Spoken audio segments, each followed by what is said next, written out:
성경 말씀 창세기 49장 1절에서 28절입니다.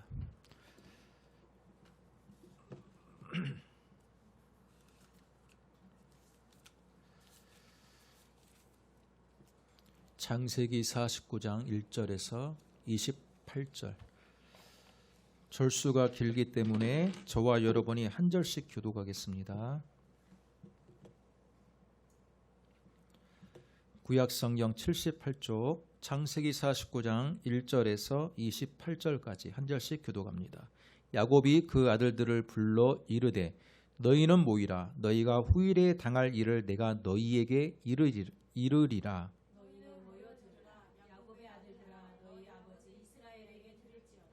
루벤아 너는 내 장자요 내 능력이요 내 기력의 시작이라. 위풍이 월등하고 권능이 탁월하다마는 물의 끓음 같았으니 너는 탁월하지 못하리니 내가 아버지의 침상에 올라 그려 폈음이로다. 그가 내 침상에 올랐었도다. 시몬과 레이는 형제여 그들의 칼은 폭력의 도구로다. 내 hun아 그들의 모의에 상관하지 말지어다. 내 영광과 그들의 집회에 참여하지 말지어다. 그들이 그들의 분노대로 사람을 죽이고 그들의 혈기대로 저의 발목 힘줄을 끊었음이로다. 그 노여움이 혹독하니 저주를 받을 것이요 분기가 맹렬하니 저주를 받을 것이라. 내가 그들을 야곱 중에서 나누며 이스라엘 중에서 흩으리로다. 유다야 너는 내 형제의 찬송이 될지라. 내 손이 내 옷에 목을 잡을 것이요 내 아버지의 아들들이 내 앞에 자라리로다. 유다는 사자 새끼로다. 내 아들아 너는 움킨 것을 찢고 올라갔도다. 그가 엎드리고 웅크림이 숫사자 같고 암사자 같으니 누가 그를 범할 수 있으랴. 유가 유다를 떠나지 아니하며 통치자의 지팡이가 그발 사이에서 떠나지 아니하리라. 실로가 오시기까지 이르리니 그에게 모든 백성이 불종하리로다. 그의 나귀를 포도나무에 매며 그의 암나귀 새끼를 아름다운 포도나무에 매일 것이며 또 그 옷을 포도나무에 빨며 그의 목장을 포도즙에 빨리도다. 그의 눈은 포도주로 인하여 붉겠고 그의 이는 우유로 말미암아 흐리도다. 스불론은 해변에 거주하리니 그곳은 배 매는 해변이라. 그의 경계가 시돈까지 이르도다. 이사가는 양이 우리 사이에 끌어앉은 건장한 나귀로다. 그는 쉴 곳을 보고 좋게 여기며 토지를 보고 아름답게 여기고 어깨를 내려 짐을 메고 앞제 아래에서 섬기리로다. 다는 이스라엘의 한 지파같이 그의 백성을 심판하리로다. 다는 길섭의 뱀이요 샛길의 독사로다. 말굽을 물어서 그 탄자를 뒤로 떨어뜨리게 하리로다. 여호와여 나는 주의 구원을 바라리나이다.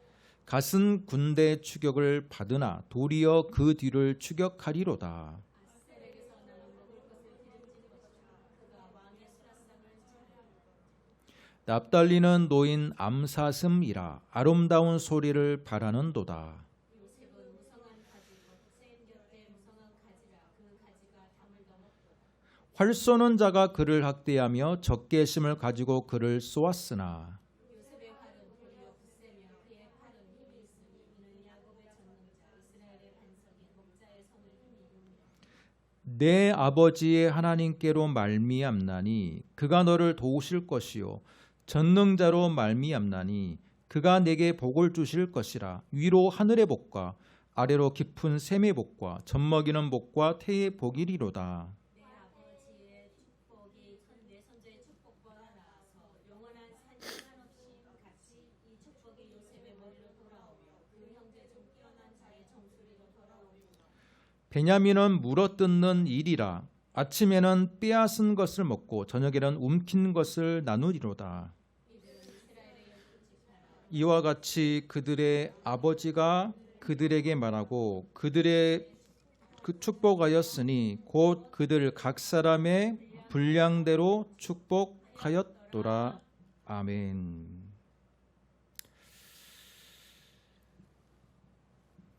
좀 길게 말씀을 읽었습니다. 창세기 49장 1절에서 28절까지 읽었습니다. 어느덧 창세기가 지금 오늘로써 종결이 됩니다.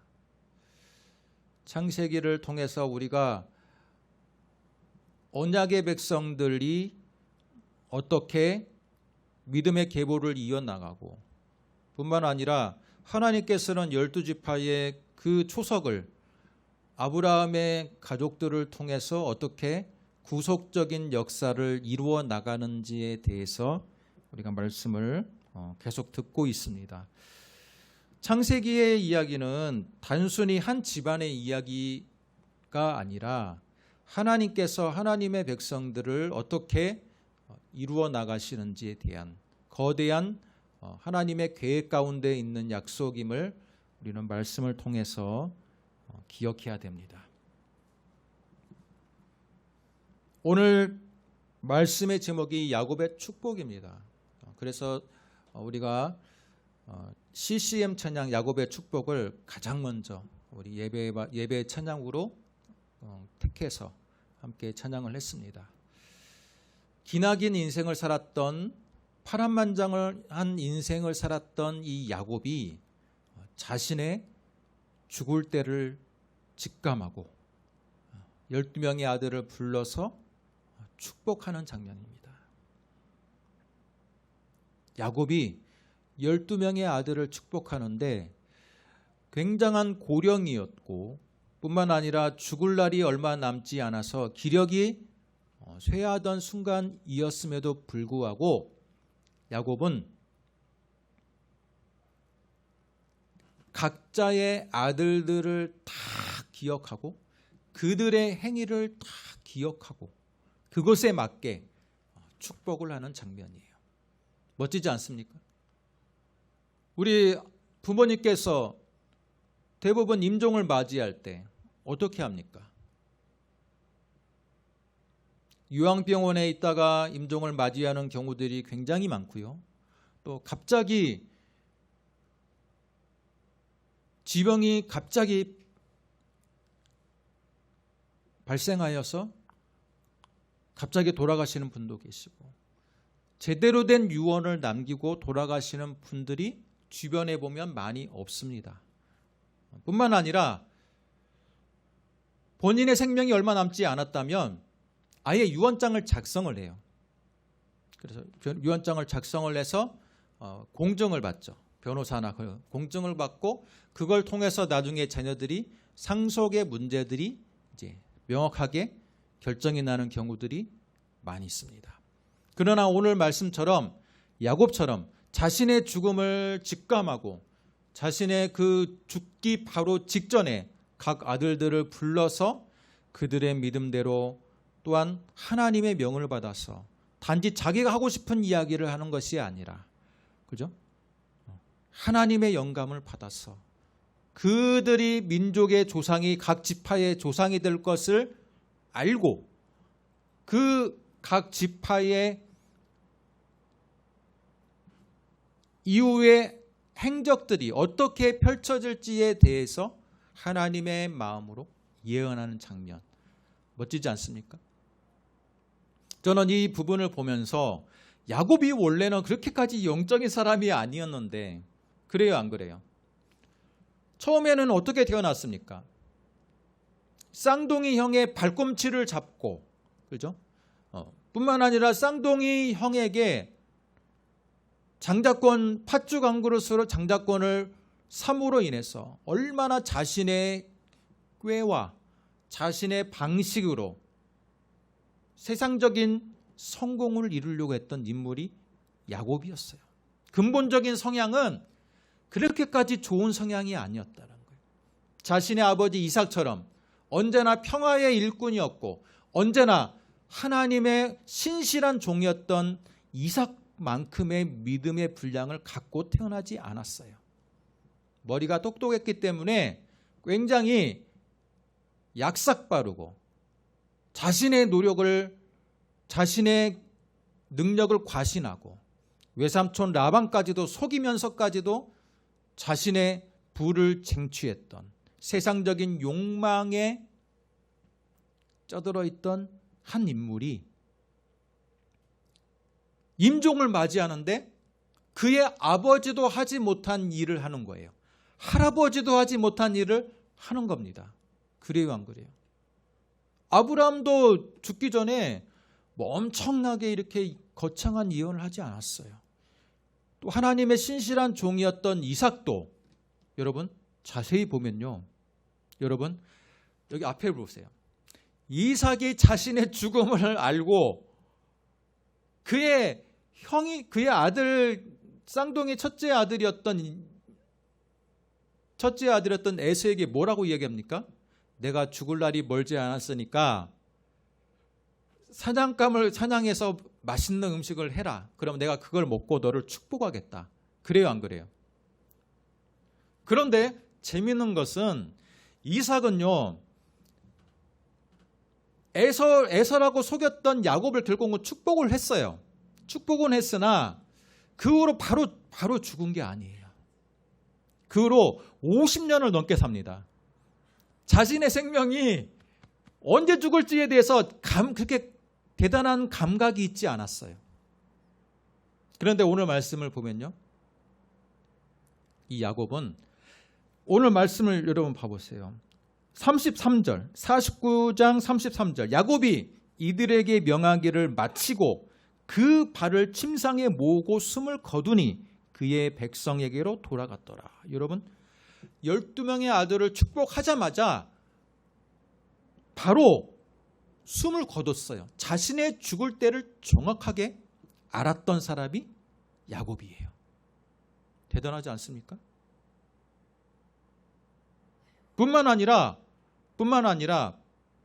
그의 아버지나 할아버지도 하지 못한 이 12명의 아들에 대한 세세한 행적들을 다 기억하고 하나님의 영감을 받아서 축복을 하는 겁니다. 단지 자기가 생각나는 일로 축복하는 게 아니라 하나님의 영감을 받아서 축복하는 아버지의 권위. 원래는 영적인 사람이 아니었는데 야복 강가에서 천사와 씨름을 하고 그의 이름이 발뒤꿈치를 잡는 자라고 여겨졌던 야곱에서 하나님을 이긴 자라고 일컬어지는 이스라엘로 이름이 바뀌어지는 순간부터 그는 굉장히 신분적인 영적인 신분의 변화가 있었다라는 것을 알 수가 있어요. 여러분 우리들도 그런 인생을 살았으면 좋겠습니다. 예수를 믿기 전 또는 예수를 믿은 이후에도 굉장히 세상의 눈치를 보고 권력을 탐하고 부를 추종했던 우리였지만 우리의 인생 가운데 야곱처럼 하나님에 대한 강력한 임재와 경험이 있는 순간부터 우리의 인생이 변하고 우리의 신앙의 신분이 변하는 우리 그런 삶이 되어서 그 이후부터는 자녀들에게 축복해 줄 수 있는 그런 부모가 되었으면 좋겠습니다. 요즘 가정적으로 얼마나 문제가 많습니까? 가정적으로 문제가 많아요. 교육의 상아탑이 무너졌다라는 말도 심심치 않게 들려옵니다. 뿐만 아니라 출산율 저하와 더불어서 가정에 한 명을 낳을까 말까 하다 보니까 모두 다 외동이에요. 내 하나밖에 없는 자식을 어떻게 키웁니까? 금이야 옥이야 그렇게 키우다 보니까 버릇이 없어요. 신자의 가정에 태어난 자녀들도 신앙의 유산이 제대로 이어지지가 않아요. 나 이래서 교회 못 가고 저래서 교회 못 가고 또 이래서 힘들고 그러면 그래 부모가 다 그렇게 용인을 하다 보니까 제대로 된 신앙의 유산이 이어지지 않고 장로의 자녀들도 주일학교에 나가지 않아요. 안수 집사의 자녀도 주일학교에 나가지 않아요. 성도는 1000명이 모이는 교회라는데 여러분 주일학교에 그 모이는 숫자가 20명, 10명 그런 교회가 주변에 제 동기들 이야기를 들어보면 그런 교회가 의외로 많이 있다라는 거예요. 저는 그걸 보면서 그 교회의 미래가 있겠습니까? 그 교회에 1000명이 지금 모인다 한들 20년 후에 많은 노인들이 돌아가시고 그 뒤에 주일학교에 다녔던 아이들이 어른이 되어서 그 자리를 채워야 되는데 자녀들이 이어지지가 않아요. 여러분, 이러한 심각한 우리의 현실을 기억하면서 야곱은 아니었다라는 거예요.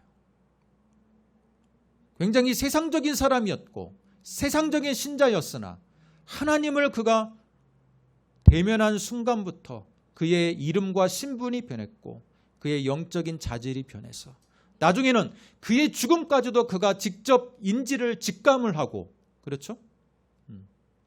하나하나 축복해주고 세상을 떠나는 이 모습이 얼마나 야곱이 영적인 사람으로 변화가 되었는지 우리는 그것을 알 수가 있습니다.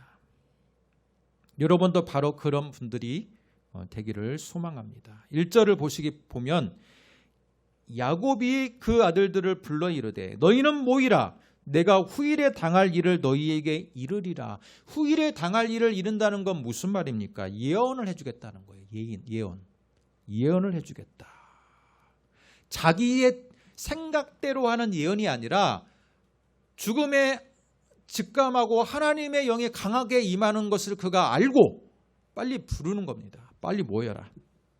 내가 각 너희들이 지파의 장이 되고 조상이 될 건데 너희들의 지파에 대해서 내가 예언해 줄 거다. 하나님의 뜻에 의한 예언이었다는 겁니다. 여러분, 이것을 어떻게 해석하는지에 대해서요, 교단마다 두 가지의 관점이 있습니다. 지금 야곱의 신분이 단순한 아버지가 아니에요. 언약의 조상이기 때문에 지금 야곱은요, 그 집안에서 성경적으로 보면 야곱의 지금 신분은요, 제사장이자 그 집안의 통치자예요. 통치자는 왕이지 않습니까? 그러면 제사장은 뭐예요? 그렇죠. 예배를, 제사를 모두 주관하는 제사장이에요. 나중에 왕정 시대가 된 이후부터 제사장과 통치자가 엄격하게 나뉩니다. 레위 지파가 제사장이 되고 통치자는 유다 지파에서 통치자가 나와요. 그러나 지금 이 시대는 제사장과 통치자가 나뉘지 않고 지금 집안의 가장이 여호와를 섬기는 제사장이 되면서 통치자예요. 그러니까 지금 야곱이 자녀들에게 불러하고 축복하는 것은 무슨 권한으로 축복하는 거예요? 통치권으로 축복하는 게 아니라 제사장의 권한으로서 축복하는 겁니다. 제사장의 권한으로서 축복하는 거예요. 그래서 보수적인 교단은 이것은 제사장의 권한으로 축복하는 것이기 때문에 안수를 받은 목사님이 축복하는 것과 같은 것이다라고 이렇게 이야기를 해요. 그러나 통합적 교회만 하더라도 이 부분을 어떻게 해석하냐면 꼭 안수를 받은 목회자만 축복할 수 있는, 안수할 수 있고 축복할 수 있는 권한이 있는 게 아니라 가정의 제사장은 아버지가 될 수 있잖아요. 그렇죠? 집안의 가장으로서 신실하신 부모님이 있다면 아버지가 됐든 어머니가 됐든 오늘 이 말씀의 근거에서 자녀들에게 안수하고 축복할 수 있다는 거예요. 제가 비세미나를 해가지고 한 10몇 년 전에 서빙고 온누리 교회를 계속해서 다닌 적이 있는데 거기서 제가 흔하게 가끔 봤던 장면이 그거예요. 아버지가 자녀에게 머리를 딱 얹고 기도를 해줘요. 그 모습이 저희 교단에서는 절대 볼 수 없는 모습이에요. 절대 볼 수 없는 모습인데 거기서는 흔하게 안수집사가 됐든 집사가 됐든 뭐 어떻든 부모님의 자녀에게 안수를 하는 거예요. 뿐만 아니라 다른 분들에게도 안수를 해주는 겁니다. 그게 굉장히 흔하게 보여졌습니다. 그렇게 할 수 있는 이유가 뭡니까? 오늘 말씀에 아버지의 권위가 집안에서는 제사장의 권위로서 자녀들을 축복할 수 있는 권한이 있다라는 거예요. 저는 그래서 이것에 대해서 부모님의 자녀에 대해서 축복하는 것에 대해서 무조건 안수받은 분만 축복을 하고 안수를 해야 한다는 저는 꼭 그런 생각은 없어요. 그러나 한 가지 제가 가지고 있는 확실한 기준은 뭐냐면 아버지나 어머니가 교회를 다니나 신실하지 못한 부모라면 쉽게 부모의 자녀에 대해서 머리를 얹고 기도해서는 안 된다는 거예요. 교회는 다니나 직분은 있으나 실제로 신앙생활을 열심히 하지 않고 계속해서 세상적인 욕망과 세상적인 비전을 따라가는 사람이라면 그 안수를 하는 순간에 그의 영적인 모습이 자녀들에게 전가될 수 있다는 거예요. 그렇죠? 그렇기 때문에 자신이 부족하면 안수해서는 안 돼요. 그러나 부모님이 정말로 성령이 충만하고 은혜가 충만하다면 매번마다 안수를 해주시고 기도해 주세요. 그게 꼭 목회자 안수를 받은 사람만이 머리에 손을 얹을 수 있는 권한이 있다라고 생각하는 것은 오히려 너무 편협한 사고다라고 생각이 들어요. 실제로 목회자들 중에서도 더 신실하지 못한 목회자들이 있을까요, 없을까요? 있어요. 일반 성도보다 신실하지 못한 분들도 있다라는 거예요. 그렇지 않습니까? 만약에 야곱이 이스라엘이라는 이름을 받기 전에 야곱이었다면 자녀들에게 이렇게 축복할 수 있는 능력이 없었을 거예요. 하나님이 그런 은혜도 주지 않았을 겁니다. 그러나 그가 하나님을 직접 대면하고 하나님을 이긴 자라고 하나님이 스스로 그에게 이름을 붙여주었을 때 그의 믿음이 더 깊어지고 신앙이 더 깊어지며 하나님에 대한 체험이 그의 심중에 있음으로 인해 온전한 제사장 역할을 감당할 수 있게 되었기 때문에 그는 자녀들을 축복할 수가 있었던 거예요. 그렇습니까? 안 그렇습니까?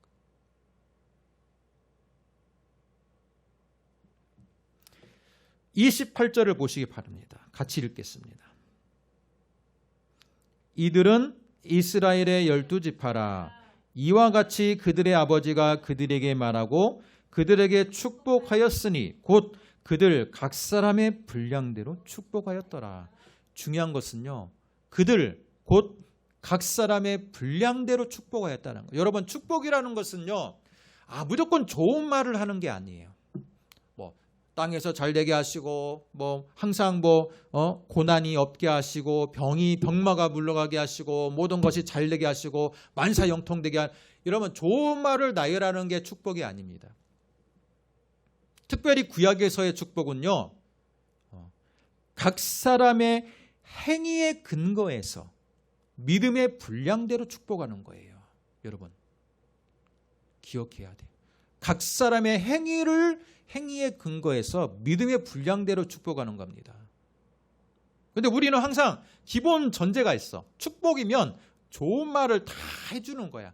덕담같이 좋은 말을 막 해줘야지 축복이라고 생각하는데, 여러분, 오늘 우리가 읽은 28절까지의 이 말씀을 자세히 보면요, 어떤 아들에게는요 축복이 아니라 자세히 보면 이건 축복이 아닌데 저주와 같은 말을 해요. 근데 그 사람을 왜 그렇게 야곱이 그렇게 이야기하느냐? 바로 28절에 근거하는 거예요. 곧 그들 각 사람의 분량대로 축복하여, 그 사람의 행위와 그 사람의 믿음의 분량대로 축복을 해주는 겁니다.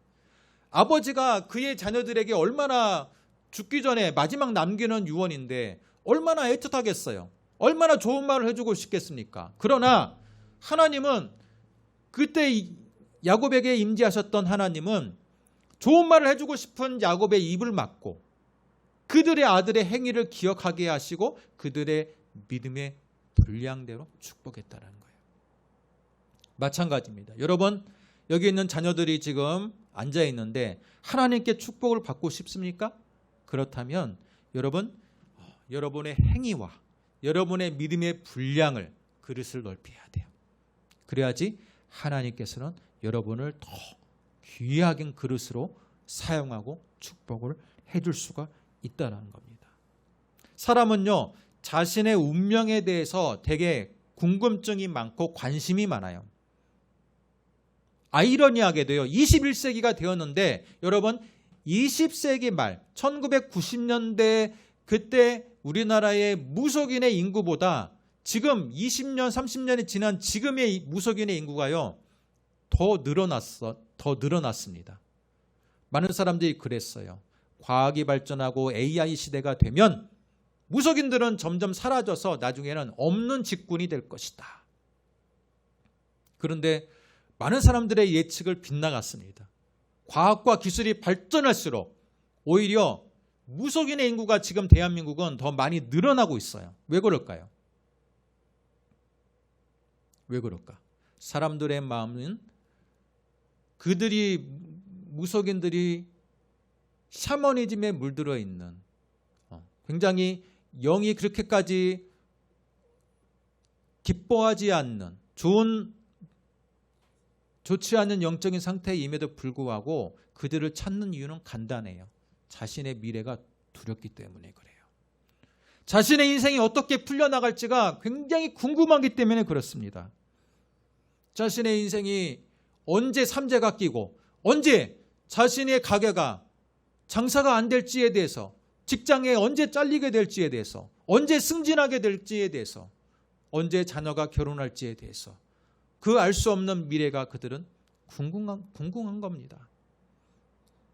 불안한 겁니다. 현대화될수록 많은 사람들의 마음속에는요, 불안감이 더 커지고 있어요.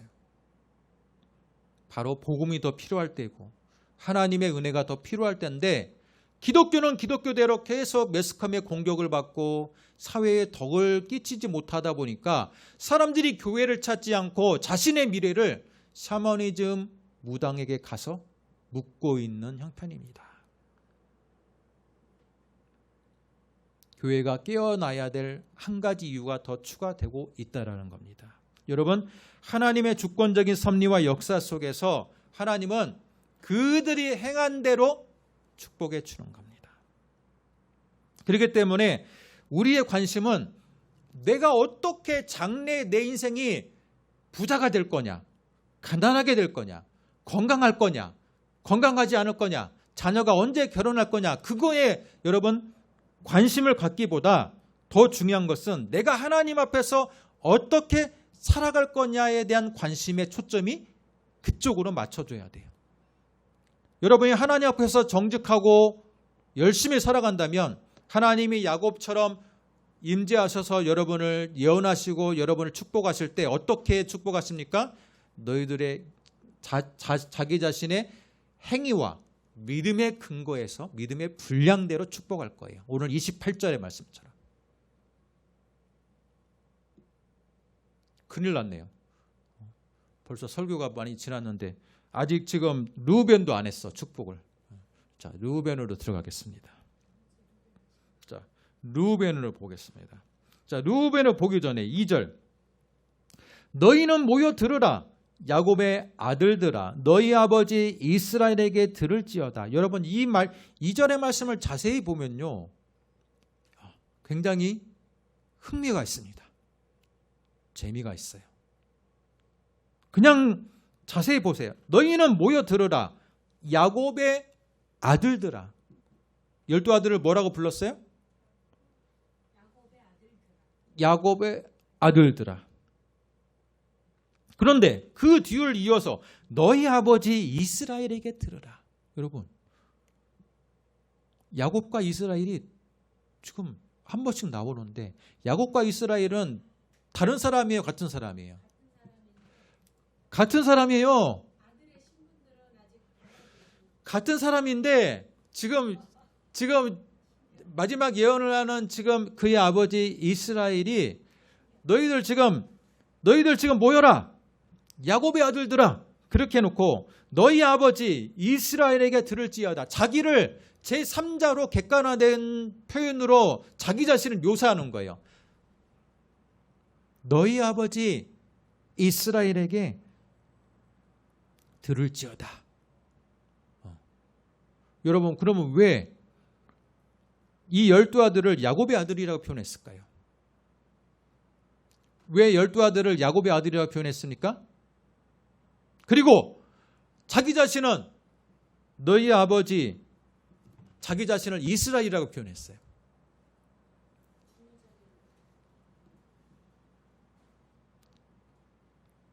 열두 아들이 다 모였는데 하나님께서 마지막 임재하셔서 야곱을 통해서 예언하실 때 딱 아들을 보니까 이 아들들이 지금 영적인 모습이 아직 하나님에 대해서 깊이 경험하고 체험하지 못한 옛날 야곱의 영적인 상태인 거예요. 그러니까 다들 모여라. 다들 모여라. 이 야곱의 아들들아. 이스라엘의 아들이 아니라 야곱의 아들인 거예요. 아직 아버지를 통해서 하나님을 알고 아버지를 통해서 하나님께 제사드리고 아버지를 통해서 자신들의 신앙의 집안의 내력을 건네들은 이 아들들. 하나님은 믿으나 하나님과의 1대1의 만남이 없었던, 그렇죠? 가족의 종교적인 전통에 따라서 여호와를 섬기는 그 아들이었기 때문에 그건 바로 야곱의 영적인 상태인 거예요. 야곱의 영적인 상태. 그렇기 때문에 12아들을 부를 때 다들 모여라, 이 야곱의 아들들아. 그러나 내가 너희들에게 지금 예언을 하는 나는 야곱이 아니라 이제는 이스라엘이다. 이들이 하나하나 예언과 안수를 받으면서 저는 이들이 이제는 야곱의 아들에서 이스라엘 아들이 됐을 거라고 생각해요. 야복 강가에서 야곱이 이스라엘로 이름이 변화되었던 것처럼 마지막 아버지가 하나하나 안수를 하면서 이제는 야곱의 아들이 아니라 무슨 아들로 살아라? 이스라엘의 아들로 살으라라는 그 간절한 심정을 가지고 이렇게 불렀다라고 저는 생각해요. 너희는 모여서 들으라, 이 야곱의 아들들아. 지금은 야곱의 아들이지만 내가 이제는 이스라엘의 신분으로서 너희들에게 안수를 할 때 너희들은 이제 이스라엘과 같은 삶을 살으라. 하나님을 대면한 자와 같은 삶을 살으라. 그 중심을 가지고 오늘 말씀을 주는 것입니다. 여러분 3절, 루벤아 너는 내 장자요 내 능력이요 내 기력의 시작이라. 위풍이 월등하고 권능이 탁월하였다마는, 좀 여러분 이 표현으로 볼 때 위풍이 월등하고 권능이 탁월하다는 것은요, 루벤이 외모가 굉장히 출중했다라는 것을 알 수 있어요. 왜소하거나 외모가 볼품없지는 않았어요. 첫째 아들에 맞게 출중한 외모를 가졌다라는 거예요. 그렇기 때문에 3절까지만 보면 루벤은 그 집안의 장자로서 흠이 없는 모습이었다라는 겁니다. 그러나 4절 같이 읽겠습니다. 물의 끓음 같았은즉 너는 탁월하지 못하리니 내가 아버지의 침상에 올라 더럽혔음이로다. 그가 내 침상에 올랐었도다. 이게 무슨 말입니까?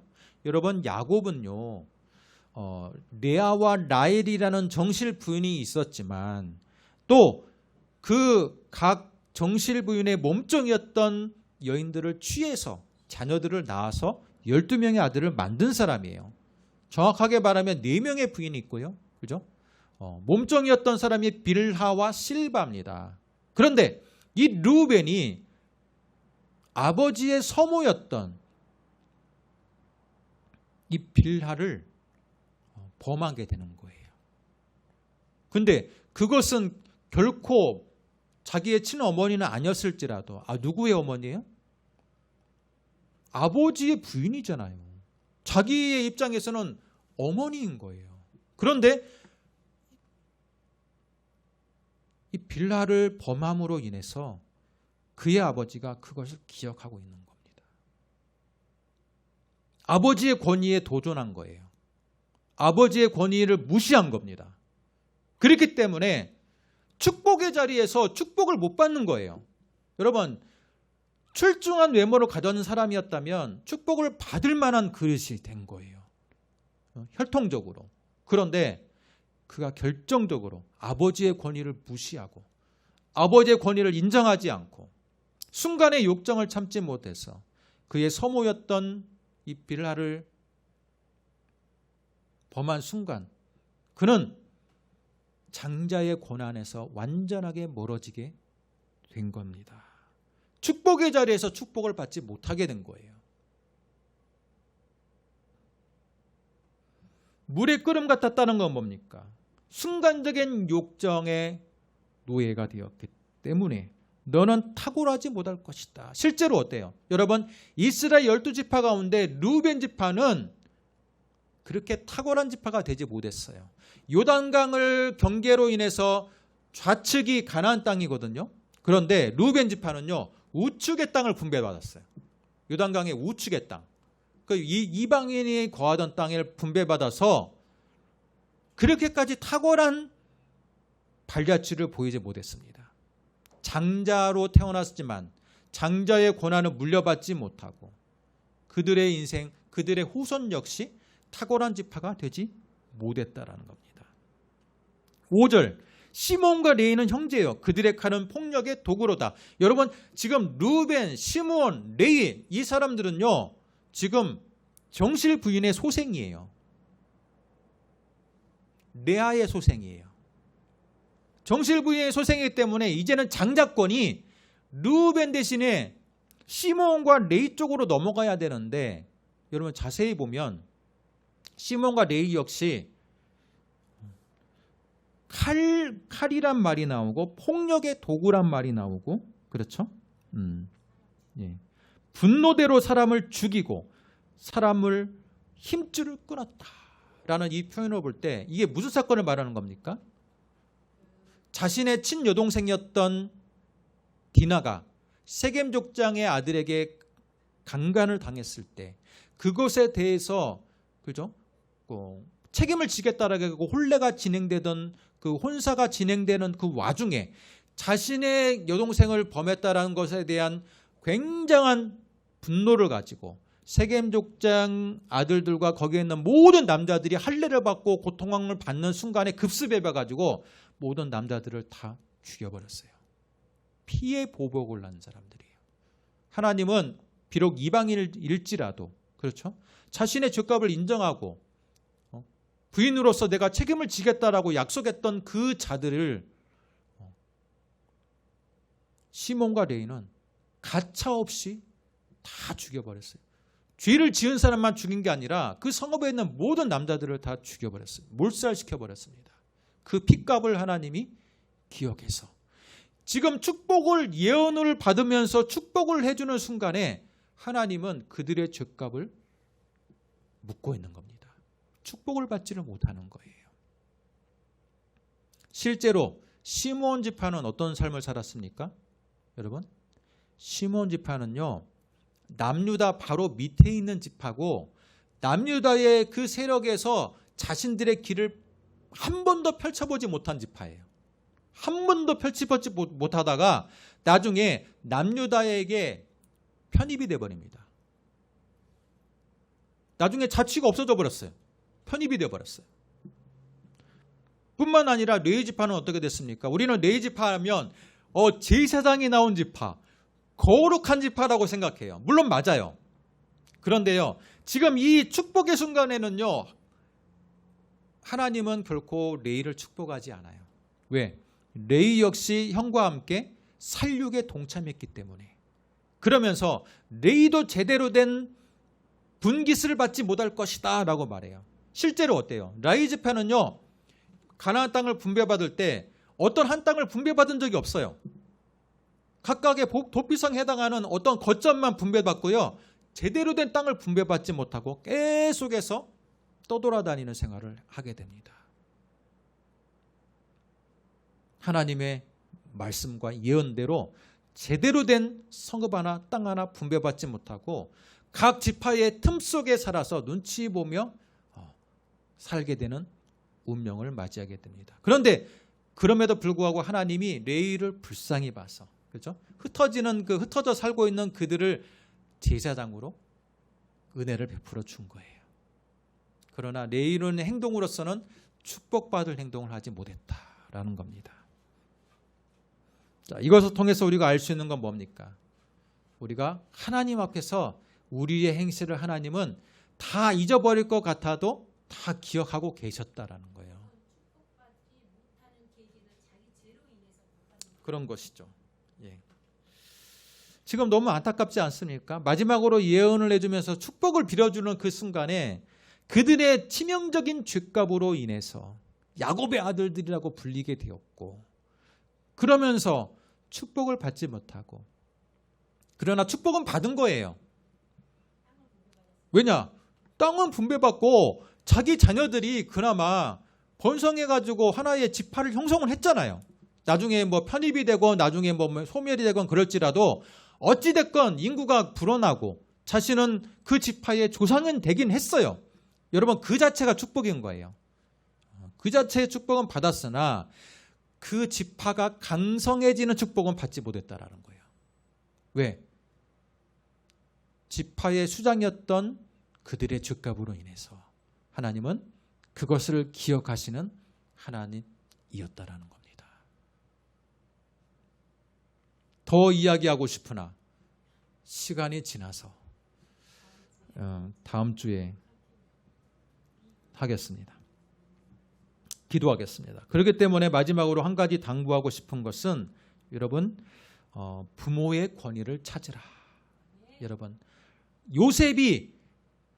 지금 요셉이 아니죠. 지금 야곱이, 자기가 야곱이었을 때는 이렇게 축복할 수 있는 능력도 없고 권한도 없어요. 그러나 그가 야곱이 아니라 이스라엘이 되었기 때문에 자녀를 축복해 줄 수가 있는 거예요. 마찬가지입니다. 여러분이 신자이고 집사이고 장로이고 권사이고 목회자나 여러분이 신실하지 못하다면, 여러분이 야곱과 같은 상태라면 자녀를 축복해 줄 수가 없어요. 그러나 여러분이 교회에 충성하고 하나님께 절대적으로 신뢰한다면, 이스라엘과 같은 신앙인이 되었다면 여러분 얼마든지 자녀에게 손을 얹고 축복해 줄 수가 있는 겁니다. 그런 영적인 권위가 있는 여러분 되시기를 주님의 이름으로 축복합니다. 뿐만 아니라 하나님의 예언과 축복은 무조건적인 축복이 아니라는 거예요. 너 세상에서 떼먹고 그렇게 막 권력을 탐하고 부를 탐할지, 그럼에도 불구하고 네가 교회 열심히 다니니까 내가 하늘의 축복, 땅의 축복, 모든 축복을 부어주겠다라는 게 아니라 우리의 행실을 하나님은 기억하시고 그 행실을 회개하지 않고, 그럼에도 불구하고 회개하지 않고 목이 뻣뻣한 신앙인으로 살게 된다면 우리를 하나님은 그 죄값을 결코 간과하지 않으신다는 거예요. 그렇기 때문에 우리의 행실까지도 하나님 앞에서 흠없는 모습으로 살아갈 때 우리는 축복을 받을 수 있는 자격과 기준이 될 수 있다는 겁니다. 그걸 기억하시고 여러분도 한 주간도 부모로서 흠없는 모습으로, 한 신자로서 야곱과 같은 삶을 살지 마시고 이스라엘과 같은 삶을 사시기를 주님의 이름으로 축복합니다. 기도하겠습니다. 하나님 아버지, 은혜와 사랑을 감사합니다. 오늘 우리에게 주시는 이 말씀처럼 야곱이 마지막 그의 남은 육체의 힘을 모아서 자녀들에게 축복을 하는데, 그 축복이라는 게 무조건적인 축복이 아니라 하나님의 그 마음을 담아서 그들이 한 행실 하나하나 모두를 기억하고 그들의 믿음의 분량에 따라서 축복하는 것을 우리는 말씀을 통해 듣습니다. 하나님 아버지, 오늘 우리에게도 하나님, 내가 지금 야곱과 같은 모습으로 서 있는지 이스라엘의 모습으로 서 있는지 먼저 내 자신의 모습을 하나님 말씀으로 비춰보기를 원합니다. 아직까지 부족한 야곱의 모습이라면 하나님 불쌍히 여겨주시고 나에게도 이스라엘과 같은 체험을 주시고 은혜를 더하여 주셔서 내가 이제는 아버지 명목뿐인 신자가 아니라 하나님의 은혜 받은 자로서 이스라엘과 같은 자가 되어서 자녀들을 축복하고 교회를 위해서 기도하고 언제나 충성된 자로서의 삶을 살아갈 수 있도록 은혜를 베풀어 주시옵소서. 예수님의 이름으로 기도드립니다. 아멘.